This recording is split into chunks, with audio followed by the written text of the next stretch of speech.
안녕하세요. 사람 사는 집입니다. 양양이라 바람이 엄청 불어서 소리가 잘 안 들어갈 수도 있는데 양해 부탁드려요. 외부 작업이 시작이 됐고요. 네, 이제 퇴근하기 전에 오늘 어떤 작업들이 있었는지 한번 보시겠습니다. 중간중간 작업하느라 정신없어서 못 찍은 날도 있고 그래서 틈틈이 보이는 대로 찍었는데 작업 어떤 것들이 들어갔나 보도록 하겠습니다. 가시죠. 골조가 완성되고 나면 창호를 설치합니다. 이번 현장에는 미국식 창호와 독일식 창호가 함께 설치되었습니다. 각 방과 주방, 다용도실 등 일반적인 크기의 창호는 미국식을 사용했습니다.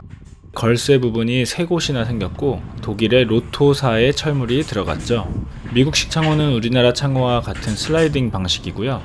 이렇게 성능을 높이기 위해서 최근에 독일 하드웨어를 적용하기도 합니다.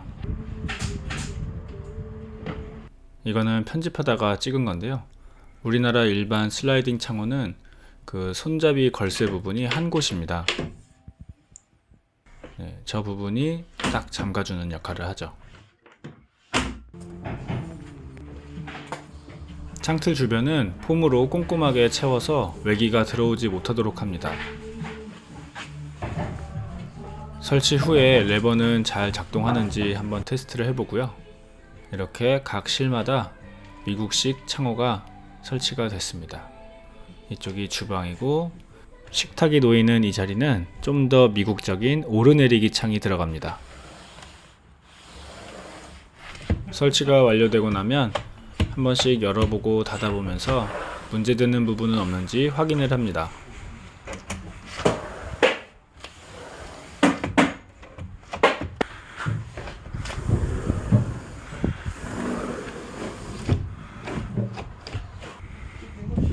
개인적으로 오르내리기 방식은 경량 목구조 주택의 본 고장인 미국의 느낌이 강하게 나서 좀 더 이국적인 분위기가 나는 것 같아요.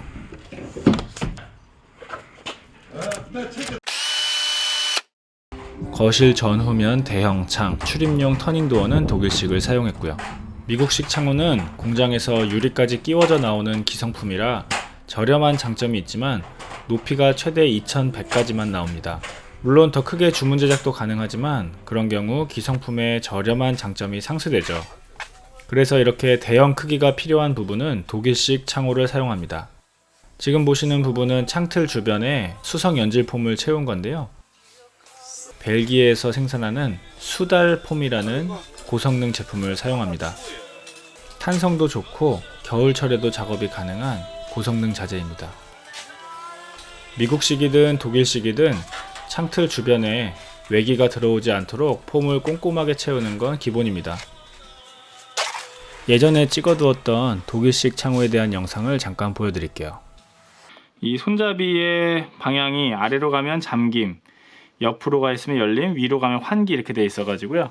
지금 이 상태에서는 문이 잠겨 있는 상태입니다. 그리고 여기서 이렇게 90도로 열리면 문이 이렇게 90도로 열립니다. 활짝 열리죠. 네.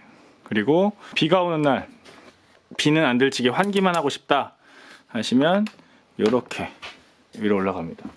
그래서 윗부분만 이렇게 열려서 비가 아래로는 들치지 않게 열릴 수가 있고요. 네, 방충망은 요 위에 있습니다.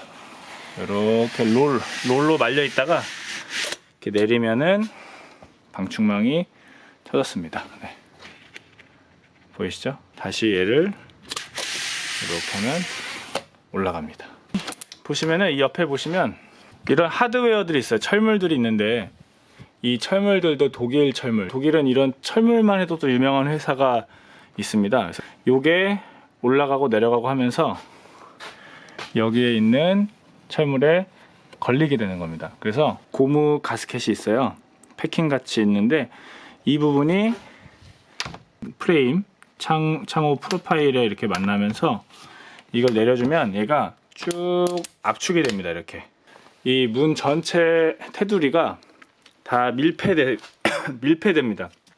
락앤락처럼. 이 철물이 여기만 있는 게 아니라 이 테두리를 전체를 다 둘러서 있어요. 여기 아래도 있고. 그래서 사방에서 다 이거를 잡아주기 때문에 압착되는 게 균등하게 힘을 받으면서 압착이 되는 겁니다. 밀폐 용기와 같은 원리로 이게 꽉 눌리면서 압착이 되는 겁니다. 꽉 닫힌다는 그런 느낌이고요. 이렇게 압착을 하면 소음도 굉장히 차단이 잘 돼가지고요. 큰 차나 이런 시끄러운 환경에서도 그 차음 성능이 뛰어납니다. 근데 이 슬라이딩 방식은 이렇게 레일이 있고 그 위에 창이 이렇게 왔다 갔다 하는 방식입니다. 이런 방식이 창을 열고 닫는데 굉장히 편리하고 이 안쪽으로 열리지 않기 때문에 공간을 활용할 수 있다는 점에서는 굉장히 좋은데, 기밀성에서는 아무래도 시스템 창보다는 좀 떨어집니다. 외부의 외기가 이 틈으로 이렇게 W자를 그리면서 이렇게 들어올 수가 있는 거예요. 그걸 막기 위해서 여기 자세히 보시면 이 레일 양쪽에 털이 있습니다. 그 털이 바람이 들어오는 것을 막아주는 역할을 합니다. 그리고 최근에는 이 깊이, 이 레일과 창이 겹치는 이 깊이 있잖아요.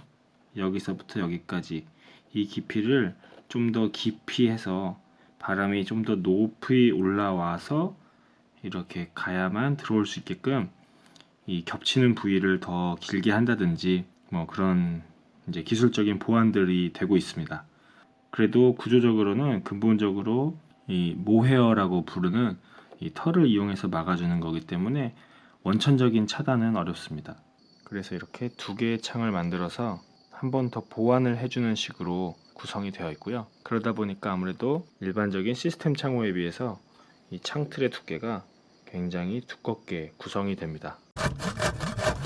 창호가 설치됐으면 외부에서 창호 틈으로 빗물이 들어오지 않도록 투습 방수지에 프레싱 테이프를 붙입니다.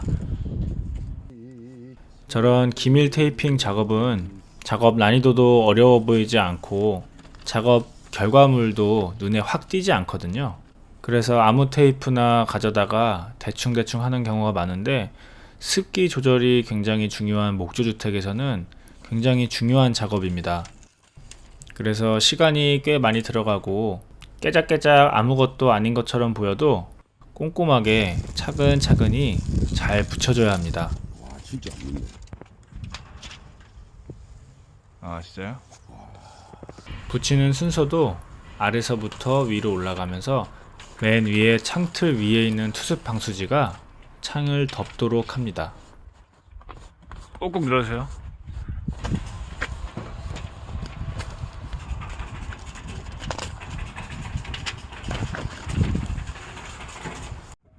창틀 주변 프레싱 테이핑과 함께 중요한 부분이 토대 부분 테이핑입니다.